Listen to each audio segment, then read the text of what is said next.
Hello there, hope you're doing well. This is Kevin Cameron, and we are launching version 2.0 of the PPP Loan Expense Tracker and Forgiveness Calculator, and this is our first how-to video for that version 2.0.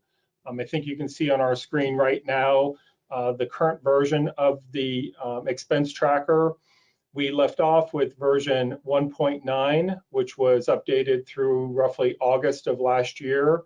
With some IFRs and FAQs that the SBA had issued. And then we went for a long period of time without a whole lot of guidance or any new guidance. And then, of course, we had a flurry of a new tax law or a new law that was signed on December 27th by the president. And then the SBA has issued new forgiveness application forms and new IFRs, actually quite a few IFRs. Most of the IFRs that the SBA has issued are a culmination of prior IFRs, putting them in together into one spot, if you will. So when you might see that one is 62 pages long or 84 pages long, it's not all new data. It's a funneling of prior advice or guidance put into one spot. We always start at the beginning with these trainings, and the beginning is always the first tab of the PPP Expense Tracker Workbook. So that's where I'm starting here. This is your landing page. You'll always see at the top here what version you're looking at or what you're working on. Most versions up until 2.0, you could copy and paste data very easily from one version to another. You can still do that with the version 2.0 from 1.9, but you don't necessarily need to use 2.0 going forward for any first round PPP loans. And I'll explain that in a minute. But what we have added here are direct links. If you click here, it'll take you directly to the SBA's website, which is the PDF for these most recent IFRs that were issued by the SBA, those being on January 6th, 2021 and January 20th, 2021, which was yesterday. We're taping this video on January 21st, 2021. This workbook does include the most current guidance issued by the SBA, including the second round loans. And I want to point out that this workbook can be used for both the first round PPP loans and the second round PPP loans. And I'll explain that a little bit more as we go along here. There's always going to be guidance on this page that's going to be updated for wherever we are currently. So we do know now that the covered period that you select can be anywhere between 8 weeks and 24 weeks. The SBA had actually given us that advice and that guidance a long time ago, believe it or not, but for whatever reason, the lenders were not really paying attention to that guidance and adjusting their records for it. So many people found that when they applied for forgiveness, they really only had a choice between 8 weeks and 24 weeks. Now we know we can fall in between the 8 and 24 week period. So that's one thing that was substantially different. The other thing that the SBA eliminated in the current guidance is that old alternative payroll covered period. If you recall, if you paid your payroll bi-weekly or more frequently, that you were allowed to adjust your covered period to an alternative payroll covered period. Because of the expansion of the covered period to up to 24 weeks and the clarification of the paid and incurred language when it comes to your payroll, I believe the SBA just felt this was no longer really necessary, and they have eliminated the alternative payroll covered period. If by chance you filed your forgiveness application using the original alternative covered payroll period, they're not going to make you change that, I don't believe. So you're okay as far as that's concerned. Like I said earlier, the SBA did issue brand new forms yesterday, forms 3508, which essentially is the long form application, 3508S, which is the simplified version, and 3508EZ, which is an easy version. And we'll go over each one of those in this video fairly quickly, but we will. If you look at the tabs at the bottom, you'll see that our quick reference guide for the various limitations for compensation and retirement plan contributions and so forth is still in here. The vast majority of this guidance hasn't really changed. There was one change in the new IFRs that I'll mention in just a moment. It's a change we had already expected and had been pretty much advising people on all along. So there's really no difference. It's just now we know the SBA is telling us that we can do that, and I'll cover that in a second as well. We have additional guidance here on the FTE reduction exceptions. There are so many of them, and that's been very, very confusing for a lot of borrowers. So we put a lot of the guidance for those rules right here on this page here. So the first 3 pages are informational only. The expense tracker is essentially in the same form it was originally. The only difference now is that it can handle an 8-week or 24-week or any period within that time frame for your covered period. So I'm going to show you a sample here because it's always easier to see numbers in the workbook than just blank lines and blank cells. So in this particular case, we're going to be dealing with a company called Sample Company, and they received their original loan on May 4th, 2020. And again, it isn't going to matter if you're using this for your first draw loan, or your second draw loan. So don't get too confused with that. Obviously, you'd want to have 2 separate workbooks for each one of the loan calculations. Don't try to combine them. So in this particular case, by putting in the loan date, remember the start of your covered period is always your loan funding date.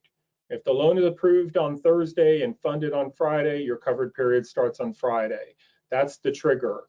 And it doesn't matter what time of day it's funded. If it's funded that day, that's the first day of your covered period. So in this particular example with Sample Company, they are going to choose to make August 16th the end of their covered period, which is the end of a 15-week period. The workbook will automatically calculate the number of weeks. You'll get an okay here if you have calculated any period of time less than 24 weeks. So that's the purposes behind that calculation there. It's just to add some guidance. But keep in mind that you want to pick a covered period that best suits your needs to maximize your loan forgiveness. So for example, if you have a FTE reduction quotient that's substantial, you might want to extend out your covered period to have enough expenses to fulfill 100% loan forgiveness, even with a substantial FTE reduction quotient. So again, I'll talk about that a little bit further when we get to the Schedule A. The other thing I want to point out right here, which is a significant change in the rules as they relate to the PPP and the employee retention credit. The employee retention credit was a credit that was provided to certain businesses that continued to pay their employees, in some cases, even if the employees were still working in the business, during any time in which the business was shut down due to a government order. And that shutdown could be fully or partial, by the way, or if the business sustained a substantial drop in its revenue for the quarter. That substantial drop is measured as a 50% or more drop. If the business qualifies for the employee retention credit, then you will want to analyze that before you do your PPP forgiveness, because the IRS and the SBA has told us that you cannot use the same wages for your PPP forgiveness that you use for the employee retention credit. And why this is so important now is because under previous guidance, the employee retention credit was not allowed to any business that made a PPP loan. So if you had a PPP round 1 loan, you were automatically disqualified from claiming the employee retention credit. The new law that was passed has changed that. And now you can go back and claim the employee retention credit back into 2020. The IRS is going to issue some guidance on how to retroactively claim that. I imagine it's going to be involve filing a amended payroll tax return or some type of claim of refund. But the point I want to make to you right now is that you're really going to want to analyze that and whether or not you qualify before you submit your PPP forgiveness. Now, if you have already submitted your PPP forgiveness and you're looking at this video maybe for a round 2 guidance, then you might want to go back and look and see if you did qualify for the employee retention credit. And if you did, quite possibly amend your forgiveness application. Again, the SBA and the lenders are going to provide us with some guidance on how to amend a PPP forgiveness application. So let me give you a really quick example on why you might have to do that. Let's say that you are a borrower that originally used an 8-week covered period, and so a long time ago now, several months ago maybe, you have submitted your forgiveness application and possibly gotten it approved by both your lender and the SBA. So now you look back and you realize that you qualified for the employee retention credit during that 8-week period. It might be possible for you to go back and amend your forgiveness application, expand your original covered period to count more payroll to cover the forgiveness application, and take the payroll out of the forgiveness application that is available for the employee retention credit. So that's all I'm going to go. I'm not going to go any further in that because that's not the purpose of this video, but it's very important that you don't go any further with your application for forgiveness until you evaluate that the application of the employee retention credit for your particular circumstances.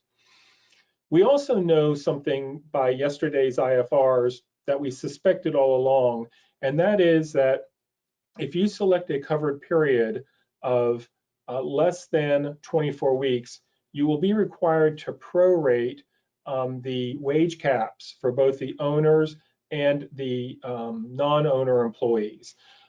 The owner employee's wage cap is capped at 2.5/12 of $100,000 of compensation, not 24 weeks worth.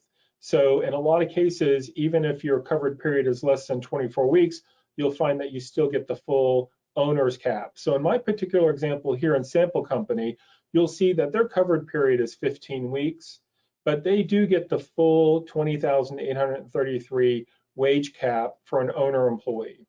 But you'll see down here for a non-owner employee, their wage cap is going to be prorated for their specific covered period.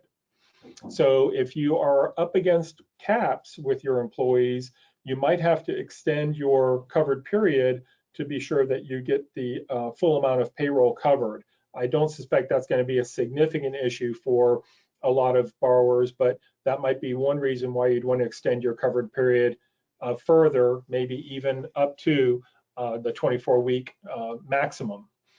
If your loan amount is under, or $150,000 or under now, that's a new rule that changed also that will allow us to file the Form 3508S.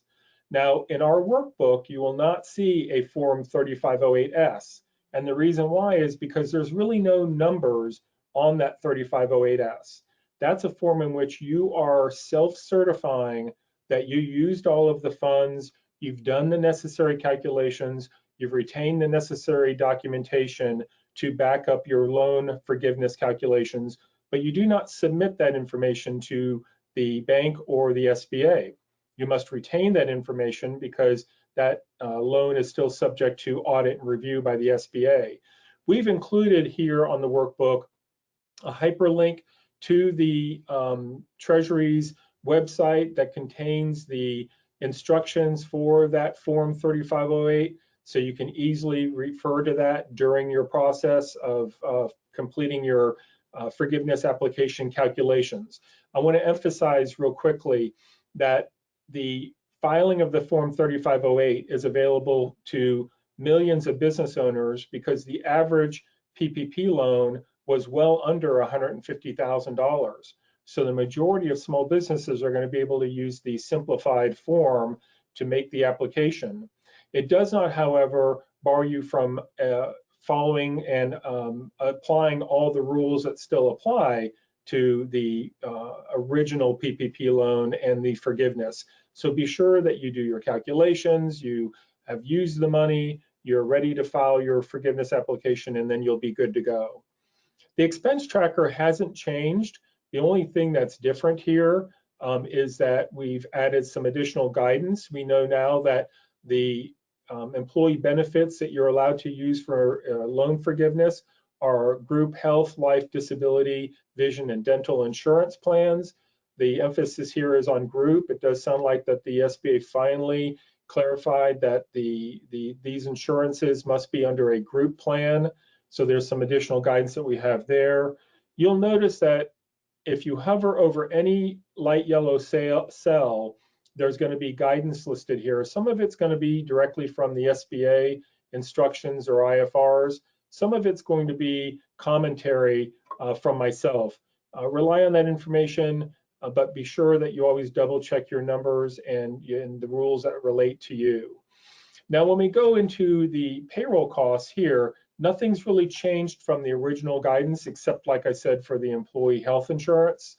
The additional categories that we have now, besides interest on mortgages that were in place as of or by February 15, 2020, before February 15, 2020, that is, rent or lease payments and utility payments, which we've gotten some clarification on that. We have 4 new categories of expenses that the new law is allowing us to use for forgiveness for both PPP round 1 and PPP round 2. And the reason why that's really important is because you can actually use those expenses that you would have incurred last year in your round 1 loan, but the old version of this workbook did not have a category or a column for those amounts. So if you did have those types of expenses with your PPP round 1, you're probably going to want to add those into the original workbook that you've used or use the more current version, which is 2.0. The guidance on these particular items are really limited. All we really have right now is the new law and the SBA IFR, and the SBA IFR is literally a mirror of what's stated in the law. So we really haven't gotten any frequently asked questions or further interpretations on these 4 categories. Some of it is pretty straightforward, some of it's not. So I think we're going to be seeing some additional guidance on these categories going forward. But for example, under operations expenses, there it's going to be for software or cloud computing services that the business had to acquire during 2020 or even 2021 that helped them in their operations. And it could have been anything from sales to accounting to HR. So for example, if you had to acquire a software license to use for remote access or uploading data to a shared site or saving data, computer data to a cloud, all those fees and costs that you've incurred for that are now permitted expenses to use for the PPP forgiveness.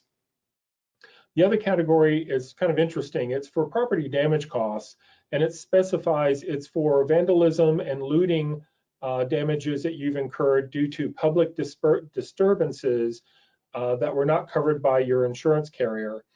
I don't think we'll have a lot of that, but certainly due to some of the social unrest we had during 2020, businesses did incur some losses here. And I think that was Congress's way of trying to help them out, that they were able to use the PPP money for those types of expenses. So that might help certain business owners. The category for supplier costs is a little bit gray, and we're still waiting to get some guidance on it. But it seems like it's for additional costs incurred by the borrower paid to the supplier of goods for the supply of goods that were essential to the operations and were made pursuant to a contract or a purchase order that was in effect prior to your covered period, or with respect to any type of perishable goods in effect at any time during your covered period.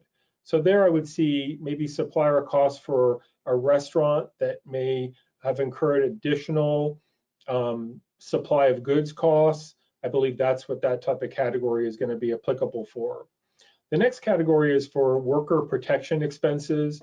And there they gave us a little more guidance, and you can see that the guidance that I've got listed here is a little bit more detailed.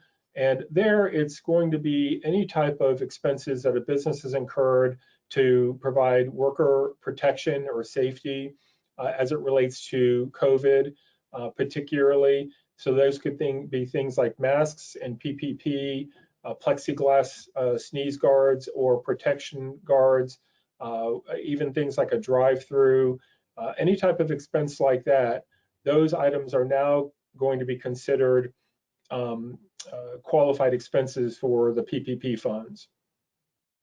The workbook on this page for the expense tracker still has a hyperlink to the loan forgiveness application instructions that provides you with the details of what you need to keep for backup documentation.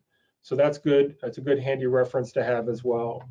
So in this particular example, getting back up here with Sample Company, their loan was $250,000. Now I haven't listed in here all the expenses that were paid throughout the covered period. You could certainly do that. The purposes of this presentation is to really show you how the math works. But in this particular circumstance, this company has payroll, and I pretty much listed an amount for every expense category so you can see how the math works.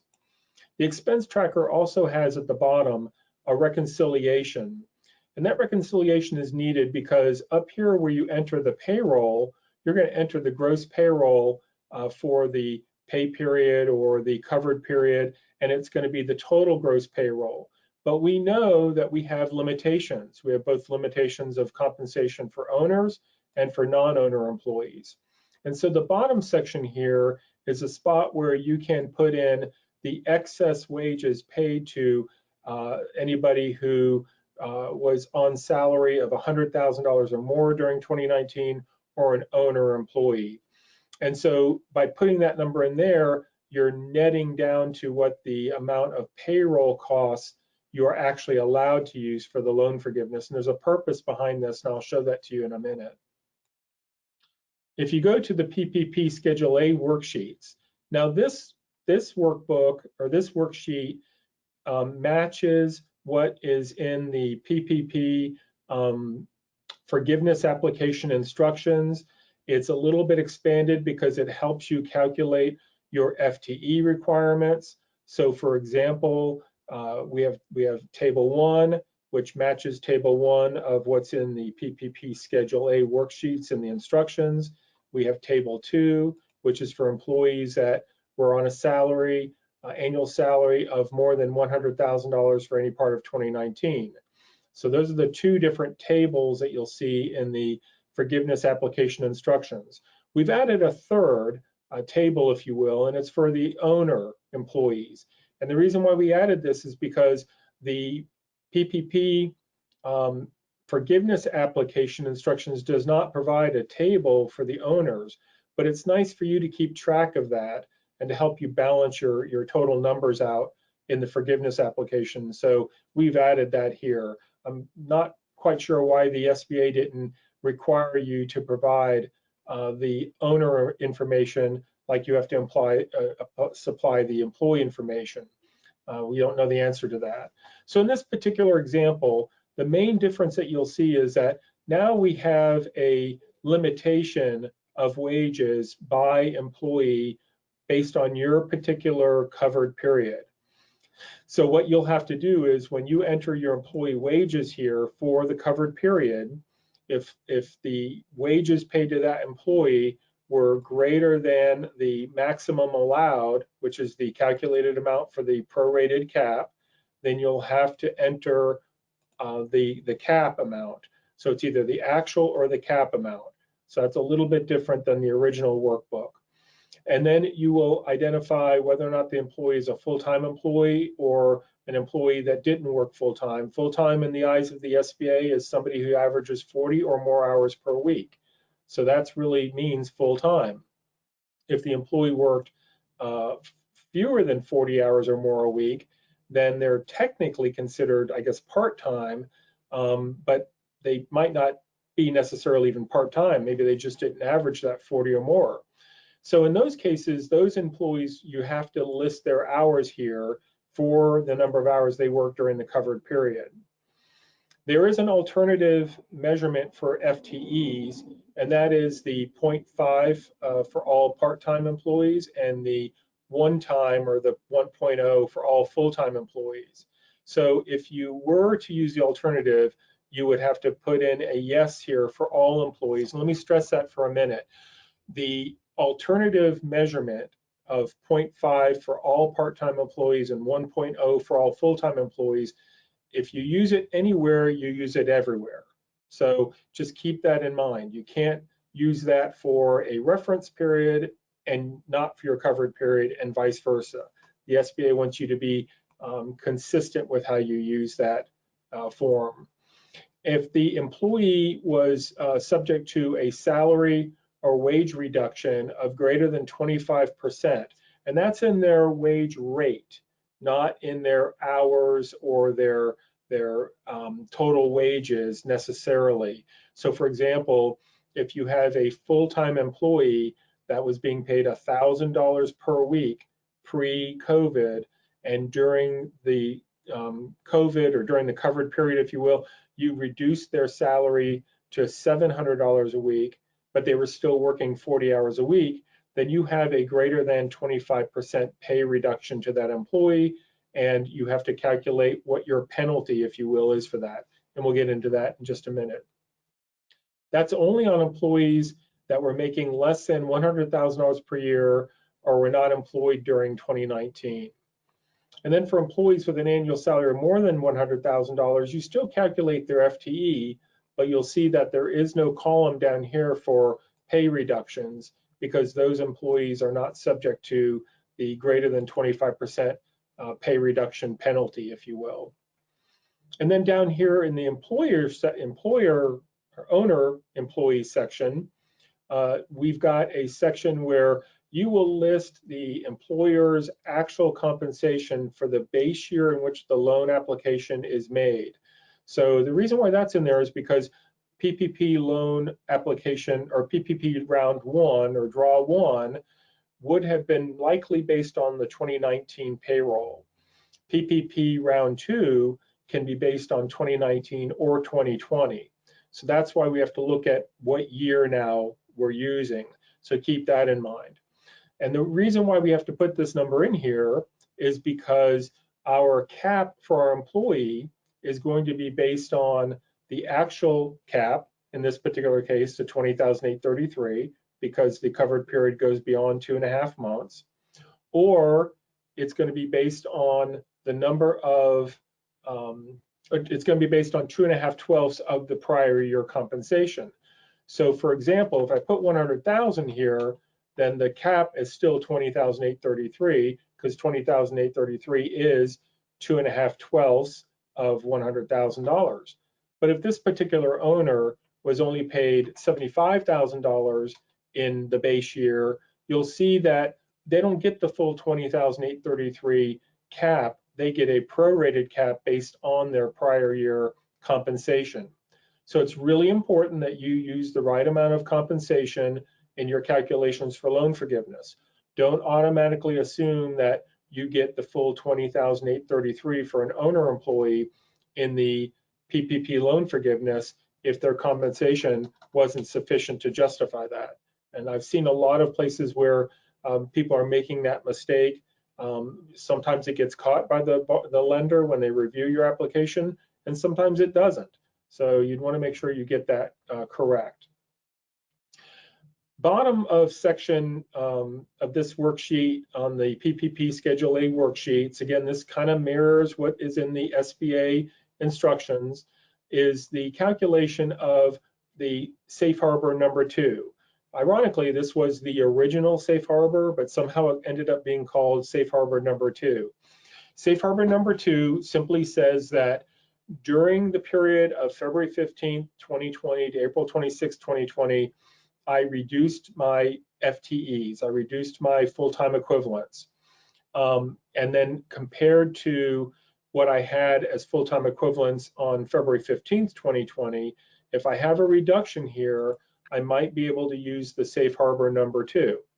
Safe harbor number 2 says that if you restore your FTEs as of the date of you're submitting your forgiveness, and there's some additional guidance on here, then you will be able to show that you got your employees, your FTEs, back up to what they should be prior to COVID, prior to all the pandemic, which is the date they're using is February 15th.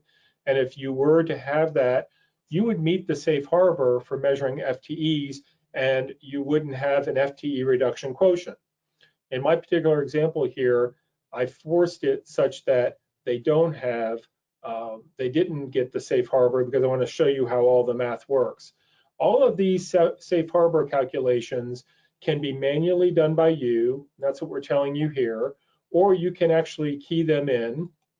If you go to the FTE for safe harbor, it's a separate worksheet. Here you can calculate all of your employees' FTE calculations for the February 15th period, which is one of the reference periods, and the February 15th to April 26th period. And then your safe harbor measurement is going to be a very unique date you have to be very careful of.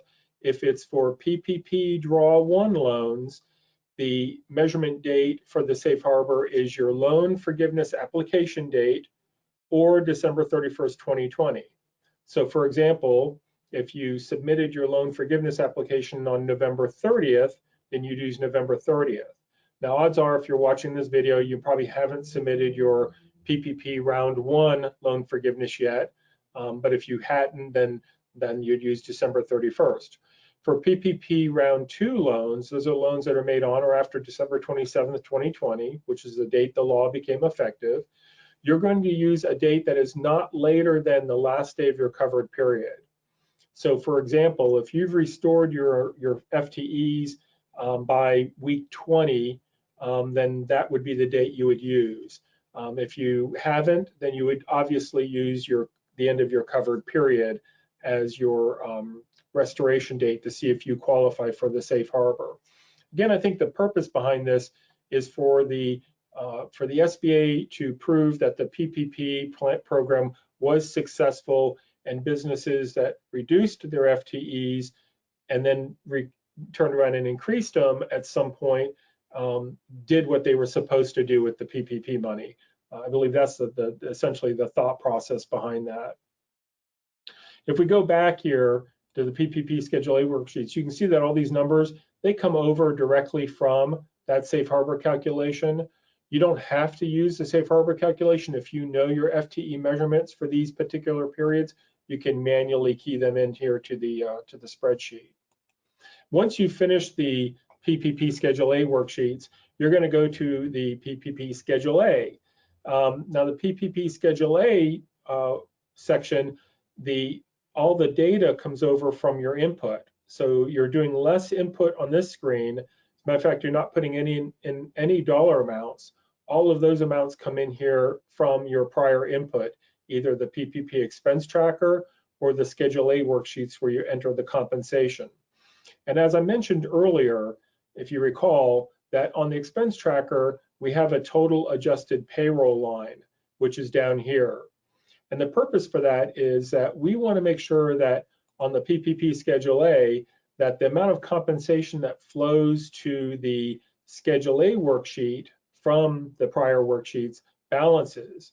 And so you'll see here this message here that says my payroll per my expense tracker agrees with my payroll per my PPP Schedule A worksheets, and so therefore I'm in balance. Now I want to point out that if you don't use the expense tracker, which you certainly don't have to use, by the way, but if you do use the expense tracker, then you'll get this message if you're not in balance. If you don't use the expense tracker, you're going to get a message that you're not in balance. You're going to want to disregard that. You can even overwrite the cell if you want to. This is probably a good time for me to let everybody know that we don't protect any of the cells or the structure of this workbook. That's primarily so that you can edit it easier. If you're a professional that you want to use this for clients, you can change our name or take our name off of it. You can put your information on it and use it for your own clients. If you're a small business owner, you want to take that information off, that's fine too. You can submit this workbook to your lender. I've had a number of clients and people I've worked with on PPP loan forgiveness do that with a great deal of success. So that's a good sign. Getting back to the PPP Schedule A, in the bottom section, again, it matches pretty much what's in the forgiveness application instructions published by the SBA. You will have a couple additional sections to fill out. And it's important to remember that we've got a reminder here that you want to make sure you always do the PPP safe harbor to FTE calculation, which is in this tab here, which we just went over a moment ago, before you do any section down here. And the reason for that, it's kind of counterintuitive, but if you qualify for the PPP safe harbor to FTE computation, then you're going to get 100% FTE reduction quotient, and you won't have any reduction to your potential loan forgiveness. So then completing the rest of this section would really be a moot point for you. But if you don't meet the safe harbor to FTE computation, then you're going to want to fill out this section on this worksheet here.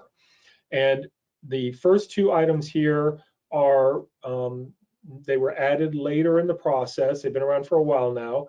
But the first one is, if you're a business that really never reduced the number of employees or the average paid hours of your employees throughout this whole process, then you're not going to have to worry about your FTE calculations. You've got to provide proof of that, or you've got to maintain proof of that stipulation. So if you can prove that, you answer yes here, then you're done. You don't have an FTE reduction quotient to even worry about. There's a safe harbor number 1, which says that you are unable to operate from the period February 15, 2020 to the end of your covered period at the same level that you were able to operate on February 15th, 2020, because you were following guidance issued or an order issued by a state or local government, it could be county or city, that was relying on guidance from the CDC, the HHS, or OSHA, stipulating rules of operating your business. So for example, if you operate a dental practice in the state of Florida, all dentists were ordered to shut down non-essential dental services for a period of time during the initial period of the pandemic. And so because that was likely during the period February 15th on, including at some point during their covered period, if you will, then they automatically don't have to count their FTEs any longer, so they can answer yes to this. So the one thing I want to point out here is that I've heard a lot of people tell me that they think they qualify for this because their business or a related business that affects their business was ordered to shut down. Be really careful with that. Make sure that you have sufficient guidance to rely on this in case the lender or the SBA come back and ask you to prove that. Let's say, for example, you don't meet either one of these qualifications, so we can continue to show you how the math works. So once we know that we don't meet the safe harbor number 2, and we don't meet the first FTE reduction calculation exclusion, and we don't meet safe harbor number 1, now we have to calculate what our FTEs are for our reference periods. The reference periods remain February 15th, 2019 to June 30th, 2019, and January 1st, 2020 to February 29th, 2020. Those have not changed for the PPP Draw 1 or Draw 2 program.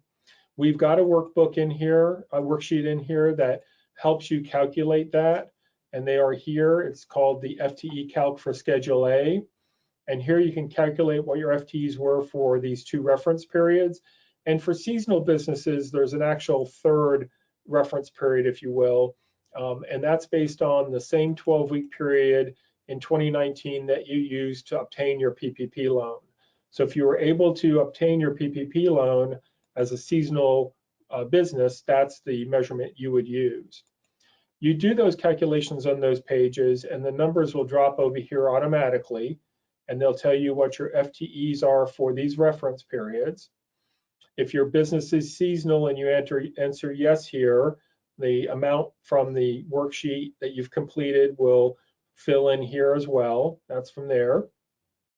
If you're not a seasonal business, which most small businesses that got the PPP loan are not seasonal businesses, the formula in the instructions will tell you to use the lowest FTE calculation for whichever period provides the lowest number, if you will. So in this particular case, in this sample company's case, their reference period FTEs are 9.1. If you remember back over here that there were their FTEs for these measurement periods are here, and then you'll see over here that the average FTEs, which come from up here, are, let me point that out to that's the average FTEs there for from worksheet table number 1. That's the FTEs for worksheet table number 2. You'll notice that the compensation for owners is listed here, but there's no FTE calculations provided for owner employees. Keep that in mind. You do not provide any FTE calculations for owner employees for both the reference periods or the covered period.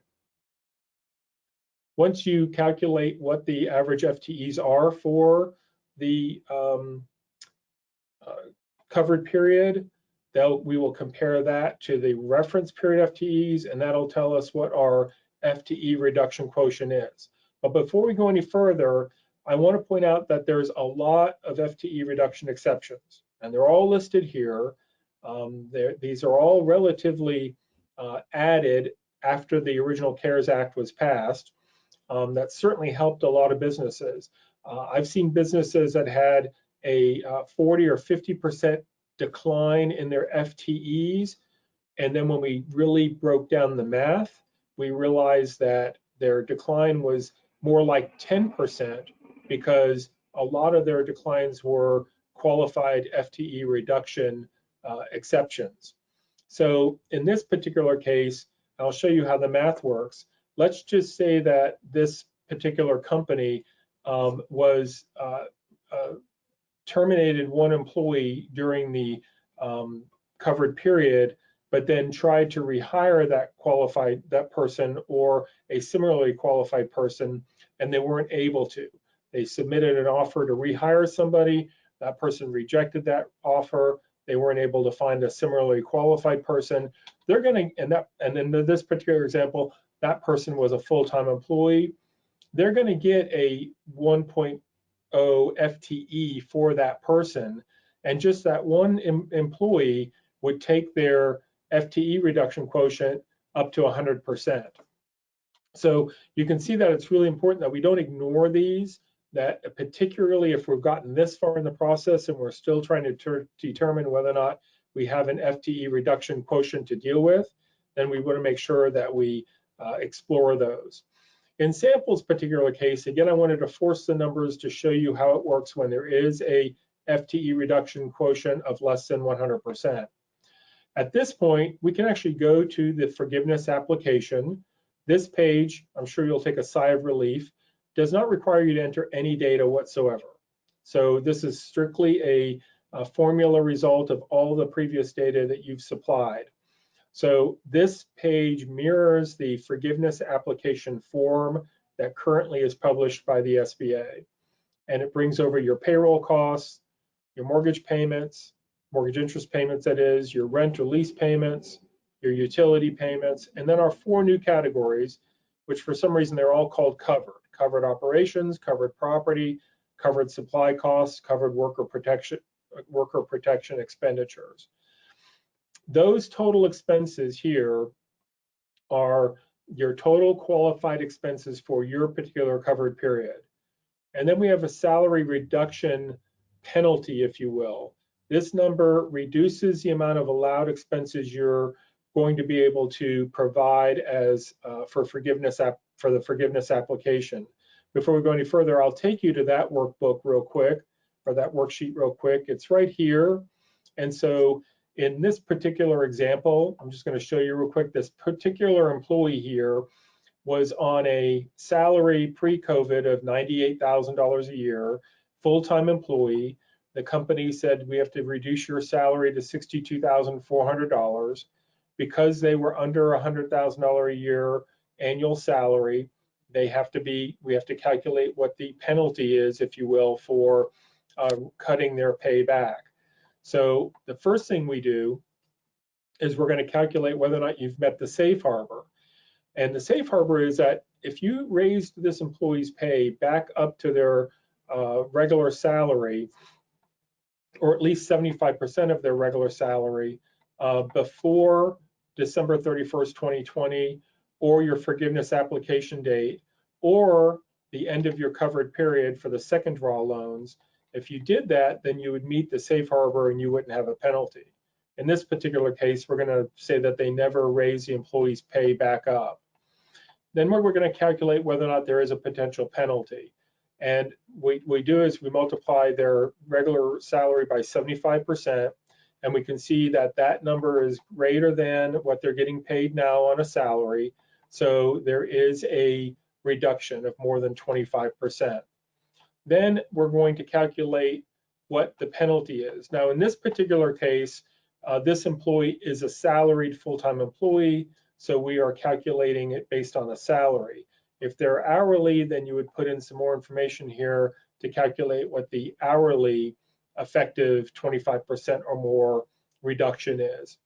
In this particular case, we're going to calculate that this employee's salary reduction of greater than 25%, that amount greater than the 25% reduction for your particular covered period, which is going to be based on the number of weeks that are in your covered period, is the amount of penalty, if you will, that you will have to reduce your covered expenses by. Now, in this particular case, the reason why I want to put a number in here is a lot of people believe that that amount reduces your loan forgiveness. It doesn't. It actually reduces your covered expenses total. So it's possible that you could have a salary hourly wage reduction penalty, and I do call it a penalty. It's not called a penalty on the form. You could have that and still achieve 100% loan forgiveness. You can actually also have a FTE reduction quotient of less than 100% and still achieve 100% loan forgiveness, because it's really all about timing. So in this particular case with Sample Company, their adjusted total expenses that they can use for the forgiveness application are $306,862. Their FTE reduction quotient came in at 91% because they never met any of the safe harbors. So in this particular case, they could achieve a loan forgiveness amount of $279,885. You'll remember their original loan amount was $250.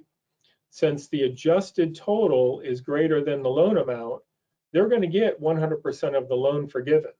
So the whole purpose of this exercise is to give you an example of how you don't necessarily have to follow all of the rules. You don't have to get back to 100% of full employment.